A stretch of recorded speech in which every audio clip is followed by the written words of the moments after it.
Hi hello friends, welcome back to my YouTube channel. ನಾನಿವತ್ತು accounting ಬಗ್ಗೆ ತಿಳಿಸ್ಕೊಡ್ತಾ ಇದ್ದೀನಿ. ಮೊದಲನೇದಾಗಿ ಇಂಟ್ರೊಡಕ್ಷನ್ ಟು ಅಕೌಂಟಿಂಗ್ ಅಂತಂದರೆ ಅಕೌಂಟಿಂಗ್ ಬಗ್ಗೆ ಪರಿಚಯ ಮಾಡ್ತಿದ್ದೀನಿ. ಮೊದಲು ಅಕೌಂಟಿಂಗ್ ಮೀನಿಂಗನ್ನು ತಿಳ್ಕೊಡೋಣ. Accounting is a system or process of identifying, measuring, recording and classifying, summarising, interpreting and communicating financial information. ಅಂತಂದರೆ accounting is a system or process.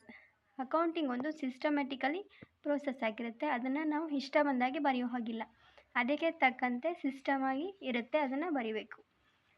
Next identify ಅಂದರೆ ಗುರುತಿಸ್ಬೇಕು. ಯಾವ ಅಕೌಂಟು ಯಾವ ಹೆಡ್ಡಲ್ಲಿ ಬರುತ್ತೆ ಅನ್ನೋದನ್ನು ನಾವು ಐಡೆಂಟಿಫೈ ಮಾಡಬೇಕು.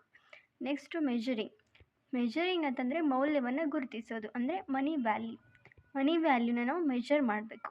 ನೆಕ್ಸ್ಟು ರೆಕಾರ್ಡಿಂಗ್ ಅಂತಂದರೆ ಜರ್ನಲ್ ಎಂಟ್ರಿಯಲ್ಲಿ ನಾವು ರೆಕಾರ್ಡ್ ಮಾಡೋದು. ನೆಕ್ಸ್ಟು ಕ್ಲಾಸಿಫೈಯಿಂಗ್ ಅಂತಂದರೆ ಯಾವ ಹೆಡ್ಸಲ್ಲಿ ಯಾವ್ಯಾವ ಐಟಮ್ಸನ್ನು ಬರುತ್ತೆ ಅನ್ನೋದನ್ನು ನಾವು ಕ್ಲಾಸಿಫೈ ಮಾಡಿ ಆ್ಯಡ್ ಮಾಡಬೇಕು. ನೆಕ್ಸ್ಟು ಸಮರೈಸಿಂಗ್ ಅಂತಂದರೆ ಒಂದು ವರ್ಷದ ಎಲ್ಲ ಟ್ರಾನ್ಸಾಕ್ಷನ್ನ ನಾವು ಸಮರೈಸ್ ಮಾಡಬೇಕು. ಇಂಟರ್ಪ್ರಿಟಿಂಗ್ ಅಂತಂದರೆ ನಮ್ಮ ಬಿಸ್ನೆಸ್ಸು ಅಥವಾ ಯಾವುದೋ ಒಂದು ಕಂಪನಿಯ ಬಿಸ್ನೆಸ್ಸು ಪ್ರಾಫಿಟ್ ಆಗಿದೆಯಾ, ಲಾಸ್ ಆಗಿದೆಯಾ, ಅದರ ಕ್ಯಾಶ್ ಫ್ಲೋ ಆ್ಯಕ್ಟಿವಿಟೀಸ್ ಹೇಗಿದೆ ಅನ್ನೋದನ್ನು ಇಂಟರ್ಪ್ರಿಟಿಂಗ್ ಅಂತ ಕರಿತೀವಿ. ಕಮ್ಯುನಿಕೇಟಿಂಗ್ ಫೈನಾನ್ಷಿಯಲ್ ಇನ್ಫಾರ್ಮೇಷನ್ ಅಂತಂದರೆ financial information of the company, ಅಂದರೆ ಕಂಪನಿಯ ಫೈನಾನ್ಷಿಯಲ್ ಇನ್ಫಾರ್ಮೇಷನನ್ನು stakeholders, shareholders, government, companies ಅಥವಾ ಬೋರ್ಡ್ ಆಫ್ ಡೈರೆಕ್ಟರ್ಸ್ಗೆ ಪ್ರಾಫಿಟ್ ಮತ್ತು ಲಾಸ್ ಬಗ್ಗೆ ತಿಳಿಸ್ಕೊಡುವಂಥದ್ದು. ಇದು ಅಕೌಂಟಿಂಗ್ನ ಮೀನಿಂಗ್.